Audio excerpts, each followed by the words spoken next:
Bonjour et bienvenue sur cette chaîne. Très heureux de vous retrouver pour découvrir les textes du 29e dimanche du temps ordinaire pour le dimanche 22 octobre. Les chrétiens résident chacun dans sa propre patrie, mais ils y sont comme des gens de passage. Ils s'acquittent de tous leurs devoirs de citoyens, mais ils supportent tout comme des étrangers. Toute terre étrangère leur est une patrie, et toute patrie une terre étrangère. Cet écrit ancien connu comme la lettre à Diognète a été rédigé vers 160 après Jésus-Christ. Elle exprime le paradoxe des chrétiens. Vivre sa foi en étant dans le monde sans y perdre son âme. Bref, c'est de foi et de politique que nous parle la première lecture et l'évangile de ce dimanche. Nous essaierons de comprendre la parole bien connue de Jésus « Rendez à César ce qui est à César, et à Dieu ce qui est à Dieu ». Quant à Paul, nous ouvrons une nouvelle page avec la première lettre aux Thessaloniciens. Mais commençons par retourner en l'an 538 avant Jésus-Christ. Un événement surprenant s'y produit. Découvrons donc la première lecture de ce dimanche. L'année 538 avant Jésus-Christ est une date historique pour Israël. Alors que le peuple se trouve exilé à Babylone depuis 70 ans, voilà qu'une nouvelle puissance prend le dessus. La Perse, avec à sa tête le roi Cyrus, gagne la guerre et devient la superpuissance. Surprise, ce prince étranger décide de rapatrier sur sa terre le peuple de Dieu. Le prophète cherche le sens de l'événement. Découvrons son message au chapitre 45 du livre d'Isaïe, le verset 1, puis 4 à 6. Ainsi parle le Seigneur à son Messie, à Cyrus, qu'il a pris par la main, pour lui soumettre les nations et désarmer les rois, pour lui ouvrir les portes à deux battants, car aucune porte ne restera fermée. À cause de mon serviteur Jacob, d'Israël mon élu, je t'ai appelé par ton nom, je t'ai donné un titre, alors que tu ne me connaissais pas. Je suis le Seigneur, il n'en est pas d'autre, hors moi pas de Dieu. Je t'ai rendu puissant, alors que tu ne me connaissais pas, pour que l'on sache de l'Orient à l'Occident qu'il n'y a rien en dehors de moi. Je suis le Seigneur, il n'en est pas d'autre. Dieu est maître de l'histoire. Il a choisi Cyrus, un roi étranger, pour faire revenir son peuple sur sa terre. C'est le monde à l'envers.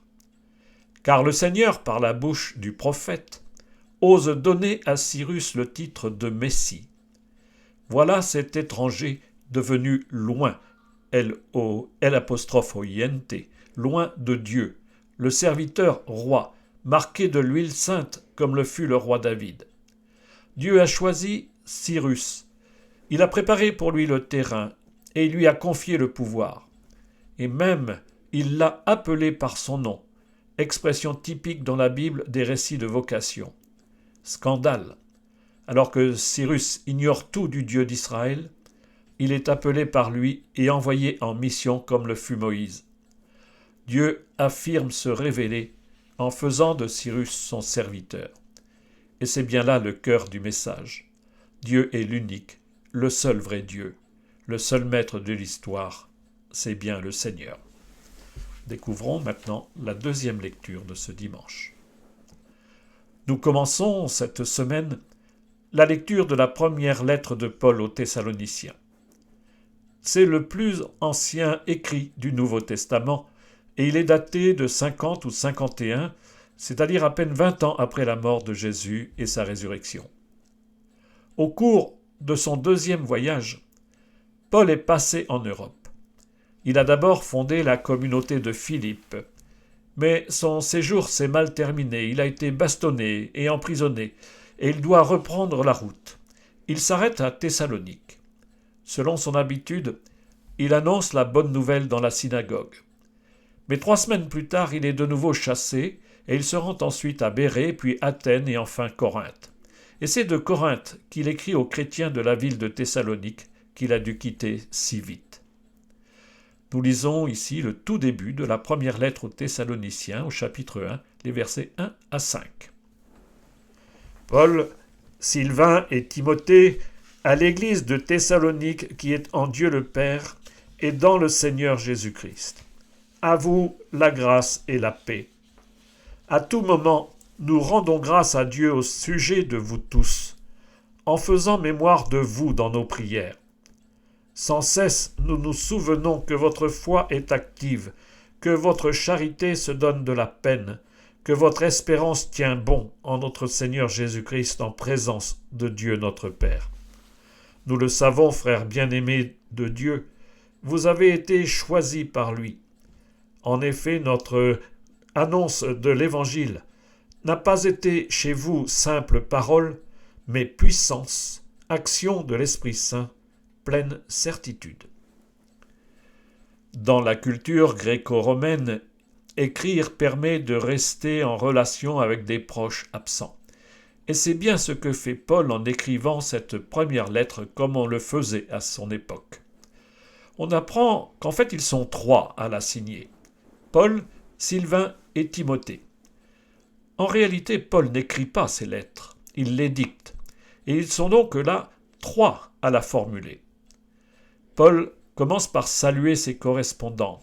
D'habitude, on souhaite dans toute lettre joie et paix. Mais ici, la joie, c'est charein en grec, devient grâce, charis. On a donc un jeu de mots en grec. Dès la salutation, Paul ajoute que la communauté est en Dieu le Père et dans le Seigneur Jésus-Christ. L'expression est profonde. Elle exprime combien les chrétiens tiennent leur vie de Dieu qui est Père et Fils. Elle naît aussi de l'Esprit qui donne l'énergie pour annoncer l'Évangile. Toute communauté chrétienne puise sa vie à la source du Dieu 3 fois saint. Après la salutation, comme dans toutes ses lettres, Paul rend grâce à Dieu. Dans cette prière presque eucharistique apparaît une trilogie qui trouvera un large écho dans la pensée chrétienne. La foi, l'espérance et la charité. Plus tard, on parlera des 3 vertus théologales. Elles formeront les 3 piliers, le socle de la vie chrétienne. Croire, espérer et aimer tissent ensemble l'être chrétien. La foi est active, elle met en mouvement. L'espérance est solide, elle résiste à tout. La charité est laborieuse, elle est exigeante. Si nous voulons vraiment devenir des frères bien-aimés dans toute communauté. Mettons-nous maintenant à l'écoute de l'Évangile de ce dimanche. Les 3 dernières semaines, nous avons médité successivement 3 paraboles où Jésus annonce aux autorités religieuses de Jérusalem, les grands prêtres et les pharisiens, qu'ils ont été mis sur le banc de touche. Le conflit s'achève ce dimanche, mais c'est un piège grossier qu'on tente à Jésus. Découvrons ce piège en lisant au chapitre 22 de Matthieu, les versets 15 à 21. En ce temps-là, les pharisiens allèrent tenir conseil pour prendre Jésus au piège en le faisant parler. Ils lui envoient leurs disciples accompagnés des partisans d'Hérode. « Maître, lui disent-ils, nous le savons, tu es toujours vrai et tu enseignes le chemin de Dieu en vérité. Tu ne te laisses influencer par personne, car ce n'est pas selon l'apparence que tu considères les gens. Alors, donne-nous ton avis. Est-il permis, oui ou non, de payer l'impôt à César, l'empereur ?»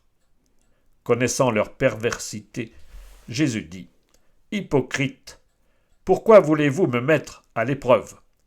Montrez-moi la monnaie de l'impôt. » Ils lui présentèrent une pièce d'un denier. Il leur dit : « Cette effigie et cette inscription, de qui sont-elles ? » Ils répondirent : « De César. » Alors il leur dit : « Rendez donc à César ce qui est à César, et à Dieu ce qui est à Dieu. » Le piège préparé à l'avance se referme sur Jésus. La délégation envoyée vers lui commence par le flatter. Ils le mettent au défi d'éclairer ce que doit être le comportement du peuple juif face à Rome. Le piège est là et Jésus a 2 solutions.